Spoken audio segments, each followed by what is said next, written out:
Hello everyone, welcome to Nirnay IES. Today we're gonna discuss the most important current affair issues of the day. My name is Vivek Sharma and we're gonna talk about four major articles. One is about artificial rain, the other one is about revised Russian nuclear doctrine.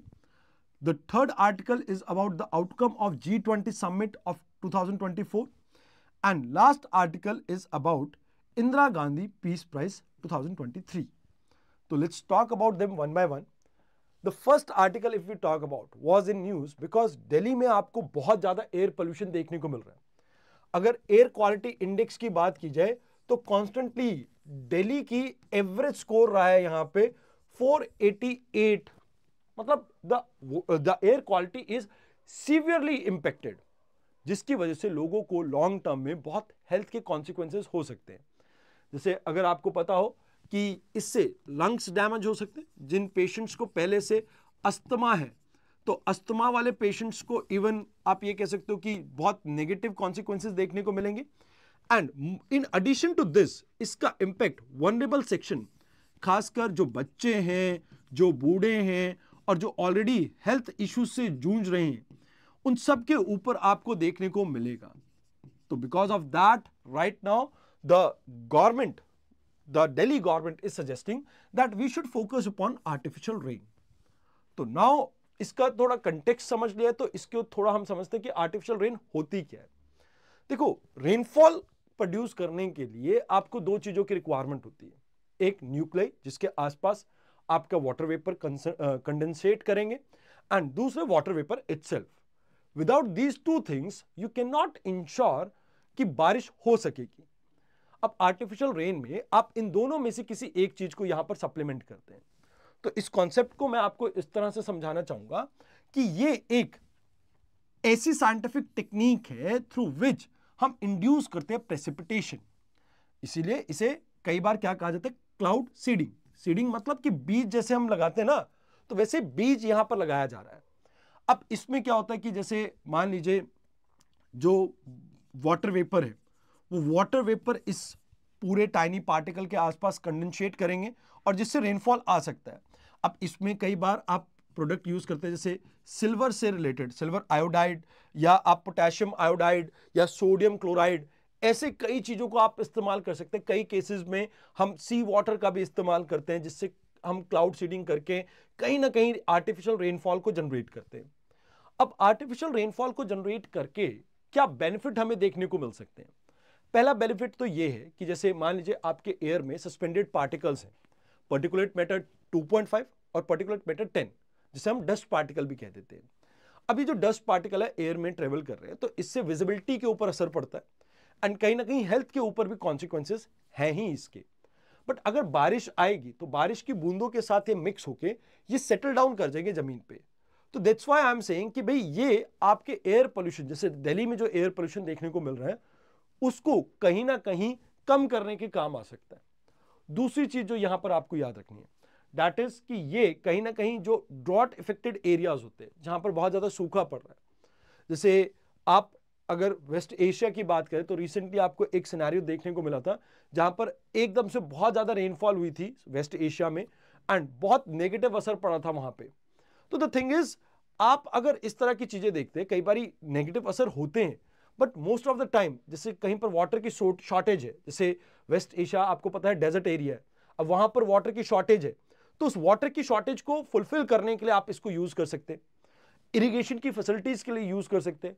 तो agriculture promote करेंगे तो food security को ensure कर सकते हैं.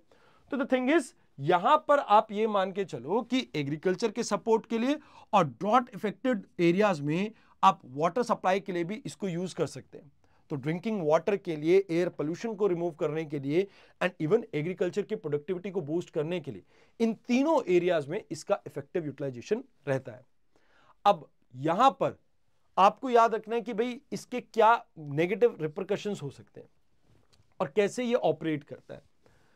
Actual में क्या होता है कि क्लाउड्स के अंदर रिएक्शन होता है. इसमें एक हाइपोथेसिस ये कहती है कि भाई क्लाउड के अंदर जो छोटे टाइनी ड्रॉपलेट्स होते हैं, वो उनका सरफेस जो है बहुत ज्यादा ठंडा होने की वजह से वाटर वेपर उसके आसपास कंसोलिडेट करते हैं.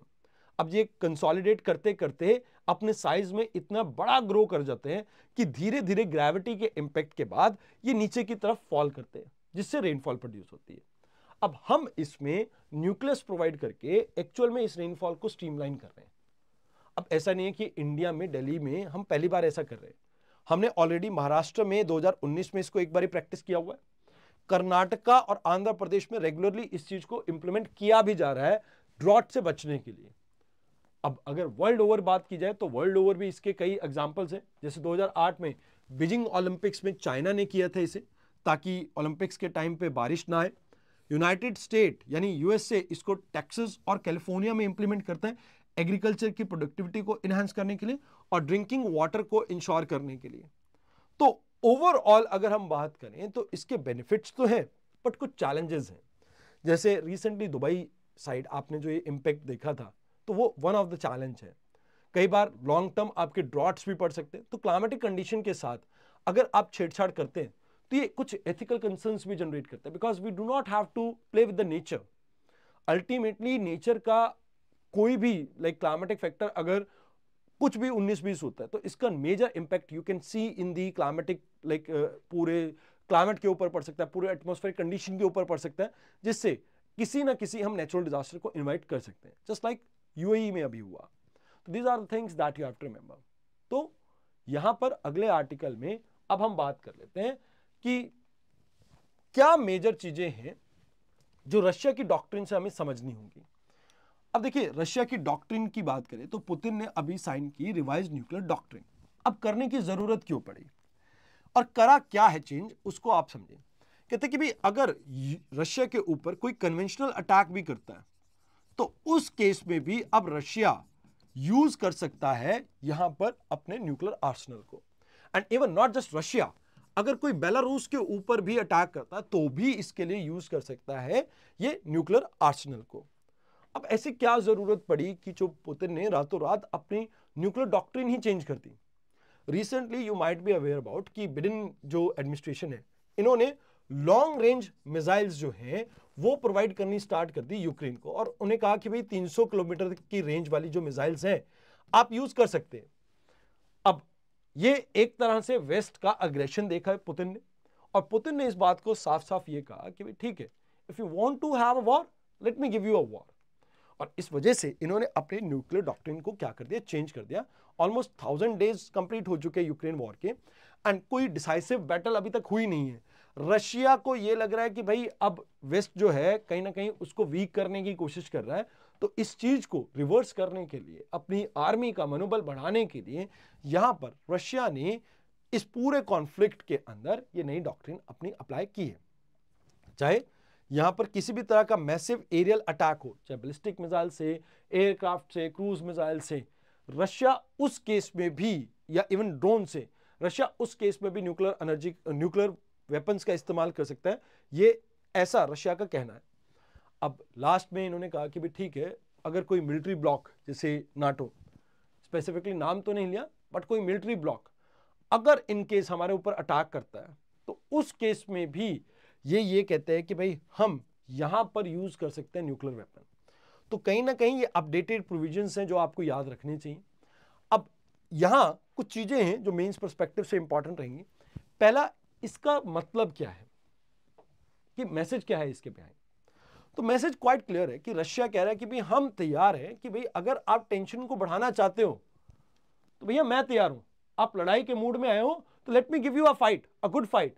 तो रशिया कहता है कि भाई नाटो हो, चाहे यूएस हो, चाहे यूक्रेन हो, we are ready for everyone.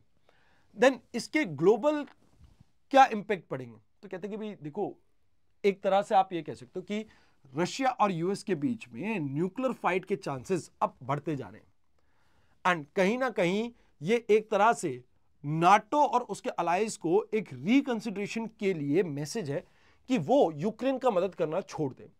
अब इसमें यह कहा जाता है कि भाई ठीक है, ये सारी प्रॉब्लम्स आप देख रहे हैं, तो इससे एक बड़ी बात ये होती है कि जो रीजनल इंस्टेबिलिटी वो इंक्रीज हो सकता है कि अलायंस कहीं ना कहीं बेलारूस जैसी कंट्री के ऊपर अटैक कर दें जो अभी तक इस लड़ाई में इन्वॉल्व नहीं है directly.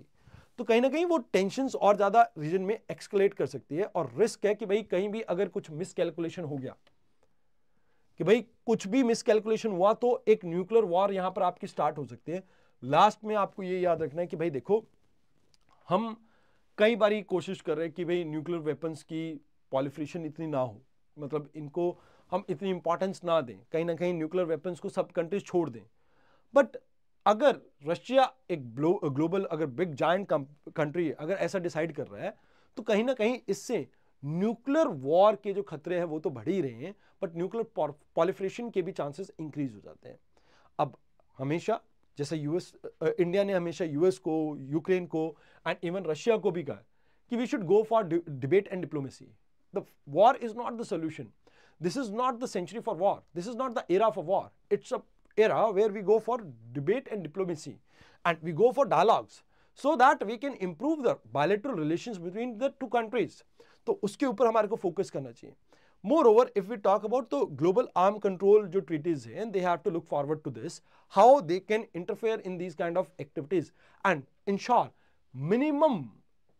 minimum like involvement of these kind of weapons. मतलब न्यूक्लियर वेपन एक खिलौना नहीं है, तो आपको यह समझना होगा कि भाई ये जो जैसे इंटरनेशनल फ्रेमवर्क्स हैं जो इनको रन कर रहे हैं, these organisation need to be step forward और वो इस सिचुएशन को डिफ्यूज करने का कोशिश करें। देन यहां पर आप ये मान के चलो कि स्टेबिलिटी के लिए आप कहीं ना कहीं एक एग्रीमेंट बिल्ड करो कि जो दोनों कंट्रीज हैं, जैसे यूएस और रशिया के बीच में इवन कोल्ड वॉर एरा के टाइम पे भी काफी सारे एग्रीमेंट साइन हुए थे so that they can reduce the tension between the two. तो ऐसे कुछ नई एग्रीमेंट्स के ऊपर हमें फोकस करना चाहिए ताकि आपस में इनका जो कोऑर्डिनेशन है, कॉपरेशन है, वो इंप्रूव करा जा सके, जो मिसट्रस्ट है उसको दूर किया जा सके, जिससे एक्चुअल में इस प्रॉब्लम को हम सॉल्व कर पाएंगे। तो these are the things that you have to remember in this article. Now the next article is G20 summit. Recently अपने प्राइम मिनिस्टर यहां पर पहुंचे एंड इवन अगर हम बात करें हमारे फॉरेन मिनिस्टर भी यहां पर ही थे, एक्सटर्नल अफेयर मिनिस्टर। तो कुछ नई आउटकम्स इसमें से निकल के आई हैं। सबसे पहले आपको यह समझना होगा कि G20 समिट है क्या। तो कहते हैं G20 में 19 कंट्रीज और एक यूरोपियन यूनियन आपका ऐड है। अब इसके एडिशन में आपने अफ्रीकन यूनियन भी इसमें ऐड कर दिया। रिसेंटली इंडिया में जब हुई थी तब हमने ऐड किया, तो टोटल 21 मेंबर्स हैं। अब ये 1999 में जो फाइनेंशियल क्राइसिस आए थे उसके बाद स्टार्ट हुई, बट जब 2008 में आपके सब प्राइम क्राइसिस आते हैं यूएस में, उसके बाद हेड ऑफ द स्टेट्स की यहां पर मीटिंग स्टार्ट होती है ताकि इंटरनेशनल लेवल पे हम क्या कर सके, स्टेबिलिटी को प्रमोट कर सके, इकोनॉमिक स्टेबिलिटी को। यहां पर मेंबर 85% ग्लोबल जीडीपी को रिप्रेजेंट करते हैं, 75% ट्रेड को एंड 2/3 वर्ल्ड की पॉपुलेशन को। अगली जो समिट है जोहानिसबर्ग साउथ अफ्रीका में होनी है, बट यहां पर अभी जो ऑब्जेक्टिव था इस पूरी मीटिंग का जो ब्राजील में हुई, इसमें फोकस था कि कैसे फाइनेंशियल स्टेबिलिटी को हम प्रमोट कर सकें एंड इकोनॉमिक ग्रोथ को प्रमोट कर सकें। कुछ मेजर चैलेंजेस हैं जैसे climate change, poverty and public health. इन सभी तरह के चैलेंजेस को हम रिड्यूस कर सके और आपस में हम क्या कर सके, ट्रेड को प्रमोट कर सके। अब ये कंट्रीज हैं जैसे Argentina, Australia, Brazil, Canada, China, France, Germany, India, Indonesia, Italy, Japan, Mexico, Republic of Korea, Russia, Saudi Arab, then South Africa, Turkey, United Kingdom, United State, European Union and African Union, ये सब इसके members हैं। अब यहां पर कुछ major declarations निकल के आई हैं, उसको हम समझ लेते हैं। पहली चीज इस बार की थीम थी building a just world and a sustainable planet, जहां पर मेजर फोकस है कैसे हंगर और पॉवर्टी को हम रिड्यूस कर सके एंड सस्टेनेबल डेवलपमेंट को हम प्रमोट कर सके। अब जो डेवलपमेंट है वो इंक्लूसिव होनी चाहिए, सस्टेनेबल होनी चाहिए और स्ट्रांग होनी चाहिए। तो यहां पर दो अलायंसेस बनाई हैं, एक global alliance against hunger and poverty and दूसरी global coalition for local and regional production. तो जिसमें हम ये बात कर रहे हैं कि कैसे वनरेबल पॉपुलेशन के ऊपर हमारा ज्यादा से ज्यादा फोकस हो, उस चीज को यहां पर हमने प्रमोट किया। देन क्लाइमेट एक्शन कमेटी की बात की जाए, इसके अंदर हमने कहा कि भाई जो मल्टीलेटरल डेवलपमेंट बैंक्स हैं इसके अंदर कैसे रिफॉर्म लेके आए सो दैट जो आज की डेट में डेवलपिंग कंट्रीज को एक्सेस करने में फंड्स को प्रॉब्लम आ रही है उसको मिनिमाइज करा जा सके, उसके ऊपर यहां पर डिस्कशन हुई। लास्ट में आप ये कह सकते हो कि ब्राजील ने प्रेसिडेंसी साउथ अफ्रीका को हैंडओवर कर दी। इसके साइडलाइन में इंडिया और चाइना की मीटिंग हुई। LAC में जो डिसएंगेजमेंट देखने को मिली है उसके बाद से काफी प्रोग्रेसिव है। अभी कैसे फ्लाइट्स को रिज्यूम किया जा सकता है, वीजा को वापस से इशुएंस स्टार्ट की जा सकती है, इसके ऊपर हमारा फोकस रहेगा।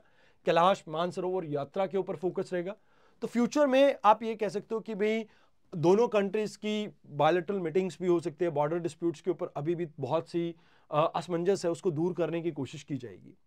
देन इंडिया इटली कॉपरेशन की अगर बात की जाए तो इसके साइडलाइन में इंडिया और इटली की भी एक डिस्कशन हुई कि कैसे दोनों countries defence industrial road map को तैयार करें ताकि को डेवलपमेंट कर सके, टेक्नोलॉजी को आपस में शेयर कर सकें। एंड काफ़ी सारी हमारी यहाँ पर फोकस ये भी है कि मरीन टाइम ऑपरेशंस में एक दूसरे के साथ आए, तो ज्वाइंट नेवल एक्सरसाइजेस के ऊपर भी हमारा यहाँ पे फोकस रहेगा। देन यहाँ पर defence security and enhance cultural, educational and economic cooperation, ये हमारा मेजर टेक अवे है इटली के साथ। और यूके की बात की जाए तो साइडलाइंस में यूके से भी बात हुई है हमारी। यूके के साथ जो अभी तक इकोनॉमिक डिस्कशंस चल रही थी फ्री ट्रेड एग्रीमेंट की, तो उसको रीस्टार्ट करेंगे हम। अभी अगर यूके के साथ बात करें तो हमारे अच्छे खासे ट्रेड रिलेशंस हैं, बट इसको और ज़्यादा बेटर किया जा सकता है। अब यूके से हम क्या चाहते हैं कि टेक्नोलॉजी और सिक्योरिटी साइड में हमारे साथ कहीं ना कहीं इनकी डिस्कशंस हो, डिफेंस और क्लाइमेट चेंज को लेके। तो कहीं ना कहीं आने वाले समय में हम 2 कॉन्सुलेट भी ओपन कर रहे हैं, बेलफास्ट में एंड मैनचेस्टर में। तो एक बात यहाँ पर मेजर इशू ये आता है कि भाई देखो, विजय माल्या को काफ़ी साल हो गए यूके में रहते हुए, तो हम चाहते हैं कि विजय माल्या को हमें वो वापस दे दें। ऐसे ही जो इकोनॉमिक ऑफेंडर्स हैं खासकर उनके ऊपर हमारा फोकस है। Although I am like totally surprised, क्योंकि यहाँ पर एक इशू यहाँ पर नहीं इंक्लूड किया गया, ये खालिस्तानी जो इशू है उसको कहीं ना कहीं निगलेक्ट किया गया, उसके ऊपर भी गवर्नमेंट फोकस कर सकती थी। So these are the things that you have to remember. Now let's talk about the next important article, that is Indira Gandhi peace prize. 2 person को मिला है, डैनियल एंड अबू को। तो लेट्स टॉक अबाउट दिस। अगर Indira Gandhi peace prize की बात की जाए तो इंदिरा गांधी की याद में इसे रखा गया है। तो यहां पर बेसिकली 3 चीजों के लिए लोगों को यह अवार्ड मिलता है। एक तो promoting international peace, disarmament and development focus effort. इसे 1986 में स्टैब्लिश किया गया था इंदिरा गांधी मेमोरियल ट्रस्ट के द्वारा। तो यहां पर 25 लाख तक का इनाम मिलता है। These are the things that you have to remember. तो इसके ज़्यादा इस आर्टिकल में और कुछ नहीं है। अगर आपके कोई भी डाउट्स हो तो you can write down in the comment box, ताकि मैं आपके डाउट्स को सॉल्व कर सकूं अपनी अगली अपकमिंग क्लास में। तो मेक श्योर आप फॉलो करते रहें मुझे, एंड मुझे फॉलो करते रहोगे तो आपके यूपीएससी के करंट अफेयर्स ऐसे ही ईजिली मैं करवाता रहूँगा। So these are the things that you have to remember. Thank you very much.